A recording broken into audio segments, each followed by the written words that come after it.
Just north of Scotland is Orkney, an island archipelago exposed to the ravages of the Atlantic Ocean, where all four seasons can be experienced in one day. In this programme, we explore the extraordinary evidence left by Orkney Stone Age settlers.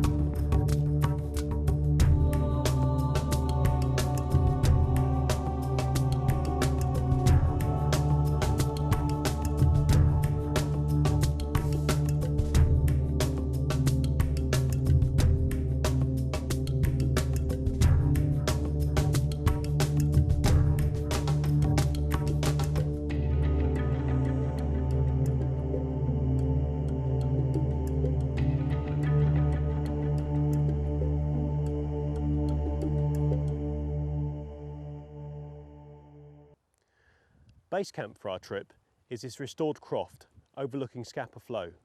Its remoteness should give us a full flavour of all the elements here in Orkney. Accompanying me will be my wife Dolores, who will be helping out with some of the filming. But I'd also like to introduce you to a special pal of mine, Rafa the dog, and no doubt he'll be making a few more appearances in front of the camera.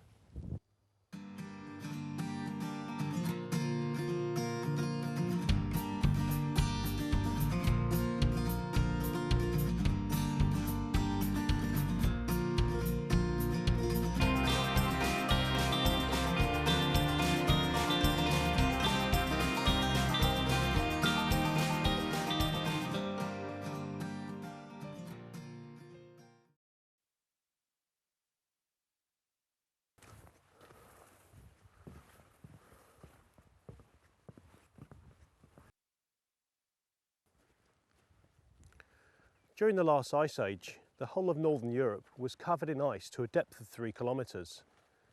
This was until about 10,000 years ago, when the Earth's climate began warming.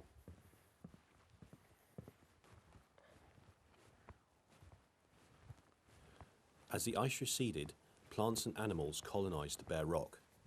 These new foraging and hunting opportunities brought bands of migrating hunter-gatherers. And by 8,500 BC, they'd reached Orkney.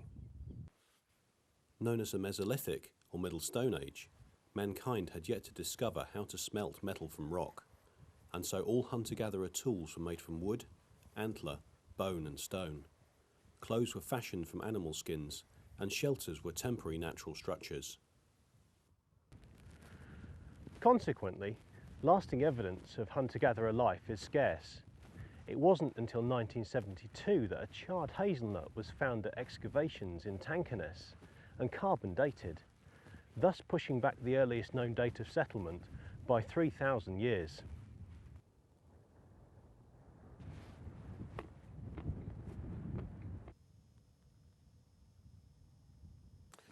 There was another factor contributing to this lack of evidence.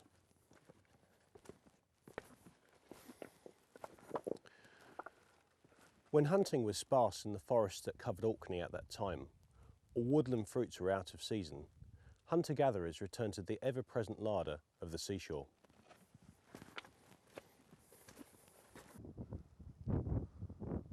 However, 8,000 years ago, there were still considerable volumes of water locked up in ice sheets further north. Consequently, the Mesolithic seashore is now somewhere out there, some 30 metres below current levels. Potential finds, such as midden mounds of discarded shells and other artefacts, have been washed away forever. Today, I'm going to do a little beach combing of my own to see what Mesolithic food can be found along this section of coast.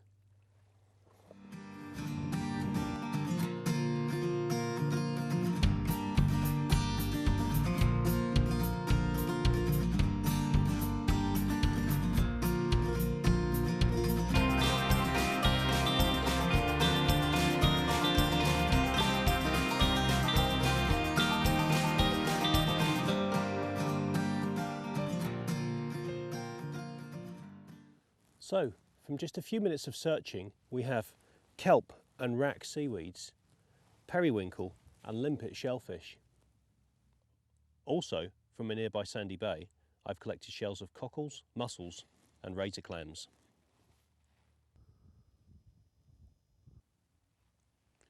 So here we have a hunter-gatherer feast, which would have been cooked over hot coals and eaten fresh shortly after collection.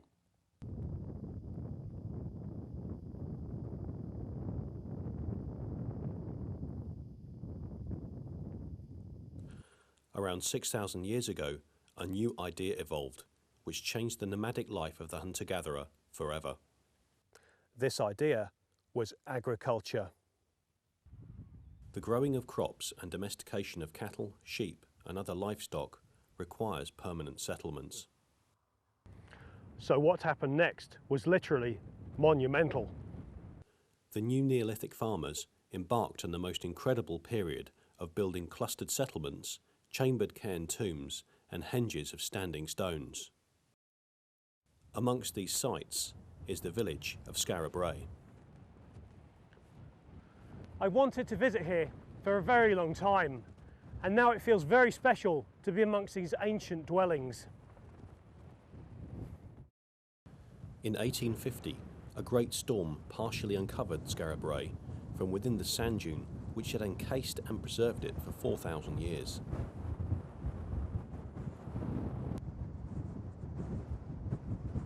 Subsequent excavations revealed 8 dwellings, linked together by a network of low-covered passageways, making it possible to move between houses without stepping outside. Surprisingly, each house has the same basic design. This suggests there is a sense of equality amongst the community that lived there. Is this a cultural remnant from hunter-gatherer societies, where decisions are made by consensus rather than the governing chieftain?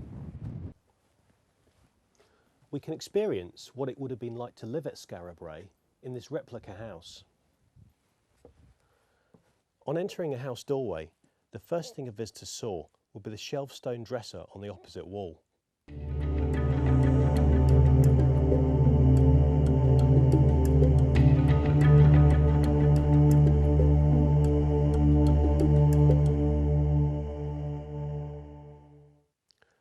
Here we see it laid out for food preparation, although perhaps it was also used to display treasured possessions. The concept of ownership being the first step in conveying status. There is a stone bed on each side of the room, which would have been made up with soft fleeces.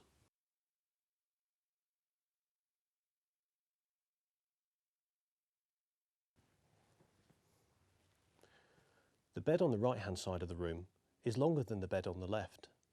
Was this for male and female sleeping? And was this distinction continued in everyday roles? Note the corner pillars in the female bed.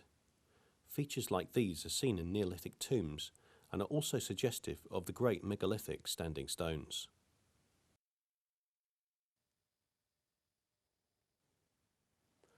In common with all indigenous peoples, the central fire is the hub of domestic and social life, bringing warmth, illumination, and heat for cooking. There is an inviting atmosphere about this place that speaks of safety and warmth, as if the voices of our ancestors were welcoming us in out of the cold.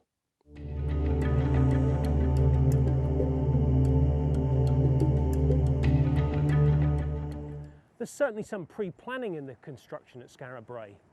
If we look down this hatch, we can see a drainage tunnel, and the discovery inside of human waste makes it likely that it was a very early example of an indoor toilet. But maybe there was also some spiritual significance to the internal layout of the houses. The dwelling, termed by archaeologists as House 8, is different in that it has no beds or iconic dresser, but it is highly decorated with curved patterns on the walls. Excavations revealed the floor littered with fragments associated with the manufacture of stone tools, making it probable that this structure was actually a workshop.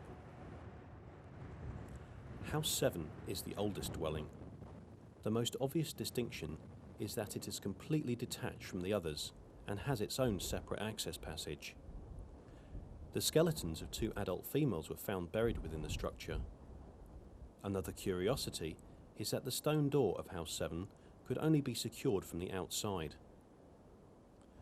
Was House 7 used to exclude people from the community? Could this have been for rituals or rites of passage, associated with birth, coming of age, marriage or death? Or was House 7 simply a place where wrongdoers were imprisoned? We may never know the full answers to the mysteries of Skara Brae, but what strikes me is how the architectural cues are repeated in the henges and tombs of other Neolithic sites. Our journey now takes us to the Ring of Brodgar, one of the largest stone circles in the British Isles. Walking amongst these ancient stones, I'm left in no doubt they are at the heart of Neolithic Orkney. It is the epicentre and focus of a sophisticated belief system. These megaliths were cut from local flagstone and turned to the sky before the Egyptians had started to build the pyramids.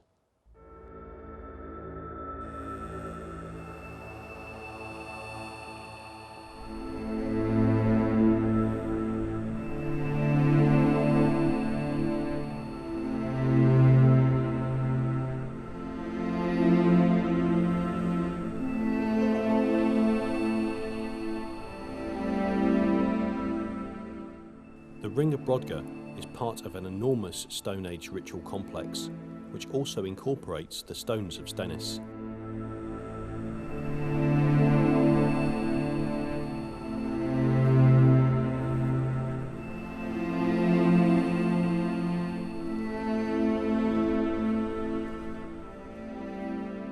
Standing up to 6 metres high, the few remaining stones at Stennis are true iconic megaliths.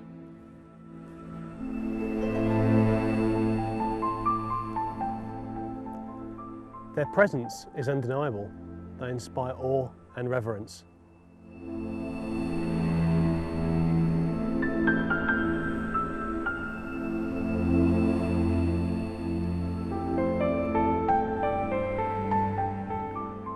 So just imagine the original layout with 11 or 12 of these magnificent stones and a ceremonial fire burning in the central hearth, the design of which we've already seen at Skara Brae. The arrangement of hearthstones in this fire is further evidence that everyday and spiritual life were inextricably linked.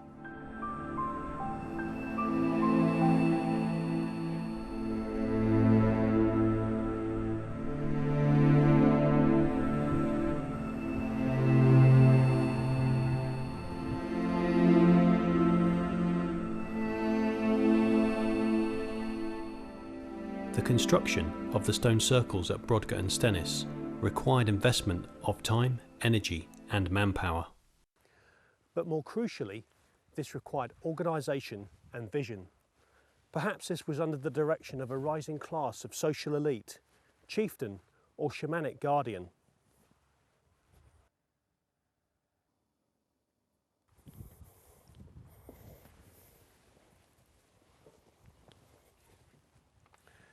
Clearly, the advent of farming had given the general population time to devote to the fulfilment of rituals and ceremonies.